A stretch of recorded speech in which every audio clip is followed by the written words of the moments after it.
Shalom and welcome to another in our series of podcasts from Temple Beth Am, a dynamic center for conservative Judaism in Los Angeles. This is a recording of a Shabbat sermon by Rabbi Adam Kligfeld. Sadie, a little under 12 years ago, I started getting emails and phone calls from people that I had known when I was much younger and had no gray hair, that I didn't realize were members of a community that I was about to become very connected to. And one of those emails and phone calls came from your father, because I think, as you know, he and I knew each other way back when, and I've had a connection with your family for almost 30 years now. And so as my family and I decided to make this move out here to come live here and be part of this community, one of the really nice things were these reunions with people that I had known when I was not that much older than you are. And in fact, I think it was my first week here at Beth Am that was Max's bris, right? What's his birthday? So the first month that I was here. And I remember that moment very well.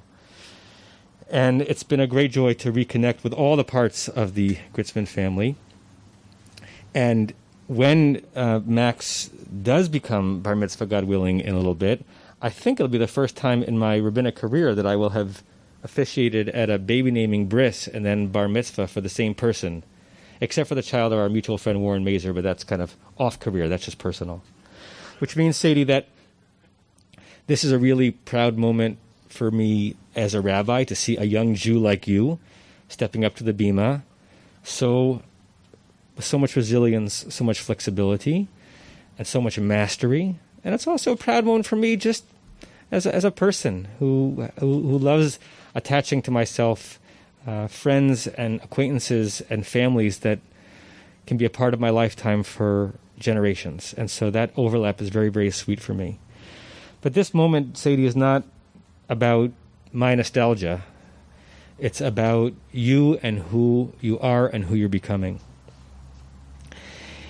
There's so many wonderful things that we can linger on. I'm remembering one moment when we met in my office, back when we could meet in offices, to talk about your bar mitzvah, and your father was talking about his bar mitzvah, and I remember this so clearly. He mentioned the word brouhaha, that there was some kind of a brouhaha at the bar mitzvah. I don't know what the reason was, and you thought that was the funniest thing in the world, that your father was using the word brouhaha as we were sitting talking about your bar mitzvah, and you cracked up, and we were laughing without control for a few minutes in my office.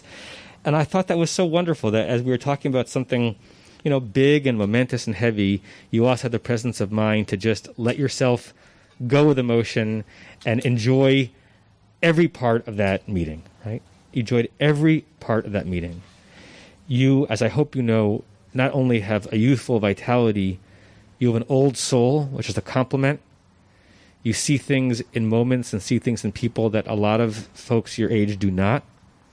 And you do really seem to be able to squeeze everything possible out of what's happening in real time, including the lovely way that you danced by yourself and pretended to pick up the candy after your Haftorah, right? You didn't have to do that, but your soul, your instinct is to say, if this moment can mean more, I'm going to have it mean more. You are precise in your Torah reading and Haftorah. I love even reading your handwriting. You have such a beautiful penmanship. You're precise in how you form your letters. And you're precise in the use of language and how you drew out wonderful images from the Parsha. And I don't think I'll ever forget the rest of my life how you described this moment, which could be so easily viewed as imperfect, as Yefei Toar and Tovat Mar'eh. What a beautiful way of using the language of the Torah to reframe what this moment is about for you. Now, one of the verses that we read this morning describes Abraham as being zaken, old, and ba b'yamim, coming along in days. In my Shabbat video yesterday, I gave a different interpretation as to what those words mean. I want to focus on a commentary written by the Al-Sheikh, who's one of the great Torah commentators of the last few hundred years. And he says, what does it mean, ba b'yamim, that Abraham was coming in days? We already know he was old. What he says is it means ba im kol hayamim. He came with all of the days, or he came with the entirety of the days, or there was nothing lacking in his life. There was no opportunity he left behind. He didn't leave anything on the floor. So when he came to every subsequent day in his life, all of the fullness of the previous days were with him. And that's a hard thing to do. It's a hard thing to be so good at accumulating the opportunities around you to leave nothing on the floor. And that's why the Al-Shach says later on, you read this verse, when it says that Abraham was about to die, it says, Shnei Chayei Abraham, the years of the life of Abraham, Asher Chai, that he lived. Why do we need the phrase Asher Chai, that he lived? Because he really lived them.